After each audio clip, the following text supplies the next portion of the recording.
Hi friends, is சரி cinema base அப்டேட்டில் ஒரு லேட்டஸ்டான ஒரு அப்டேட்டோட வந்திருக்குங்க. ரொம்ப ரொம்ப ஒரு முக்கியமான ஒரு அப்டேட்டுன்னு சொல்லணும் கூலி படத்தை பொறுத்த வரைக்கும். ஏன்னா வேட்டையின் திரைப்படம் இப்போதைக்கு படம் வருமா வராதான்ற ஒரு கேள்விக்குறி தான் இந்த படத்துக்கு இருக்குது.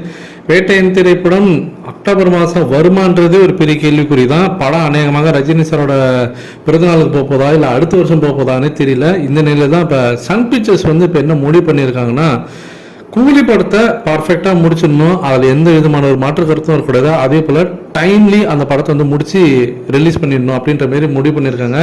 இது சம்மந்தமாக இப்போ சமீபத்தில் லோகேஷ் கனகராஜ் அவர்கள் சன் பிக்சர்ஸ் அவங்களோட ஆஃபீஸுக்கு வர வச்சு பேசியிருக்காங்களாம்.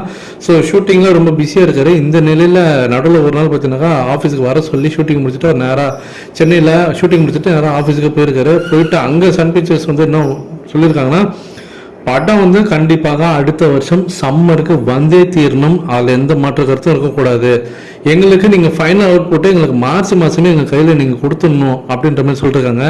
ஒன்று. அடுத்தது ஒரு முக்கியமான விஷயம் என்ன சொல்லியிருக்காங்கனாக்கா, இந்த படத்தோடைய பட்ஜெட்டை பற்றி பேசியிருக்காங்க.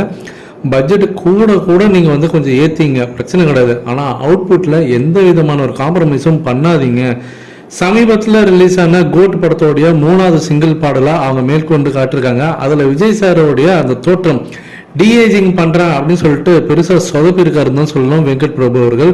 ஸோ பயங்கர மீன்ஸ் பயங்கரமாக கலாச்சி தள்ளினுக்காங்க நெட்டிசன்ஸ்லாம் அந்த ஒரு அப்பியரன்ஸை பார்த்துட்டு. ஸோ விஜய் சாரா இது இல்லை வேற யாராதா அப்படின்ற அளவுக்கு பார்த்தீங்கன்னாக்கா ஒரு பெரிய ஒரு கேள்விக்குறியாகி இருக்கு. ஸோ எங்கே கோட்டை விட்டுருக்காங்கன்னு தெரியல. ஸோ அது ஒரு பெரிய ட்ரோல் மெட்டீரியல் மாறி இருக்கக்கூடிய நிலையில் அதே டெக்னாலஜி தான் இப்போ கூலி படத்தில் ரஜினி சாருக்கும் யூஸ் பண்ண போகிறாங்களாம். ஸோ அப்படி இருக்கும்போது இப்போ லோகேஷ் கனகராஜ் அவர்கள் கூப்பிட்டு பட்ஜெட்டு கொஞ்சம் கூட போனாலும் பரவாயில்ல, ஆனால் அவுட்புட் தரமாக வரணும், சொதப்பிடாதீங்க, இப்போ பாருங்கள் எப்படி ட்ரோலாக என்னன்னு விஜய் சாரோட இந்த பாட்டு அந்த மாதிரிலாம் நமக்கு எதுவும் வந்துடக்கூடாது, பார்த்து பண்ணுங்க அப்படின்ற மாரி ஒரு காஷனும் கொடுத்துருக்காங்க. ஸோ லோகேஷ் கனகராஜ் அவர்களும் அதெல்லாம் கரெக்டாக காதில் வாங்கிட்டு அவரும் கொஞ்சம் சின்சியராக தான் பார்த்தீங்கன்னாக்கா இப்போ இதுக்காக இறங்கியிருக்காரு இந்த வேலையில். இதை பற்றி உங்களோட கருத்துக்கள் என்ன அப்படின்றது மாதிரி கீழே சொல்லுங்க ஃப்ரெண்ட்ஸ்.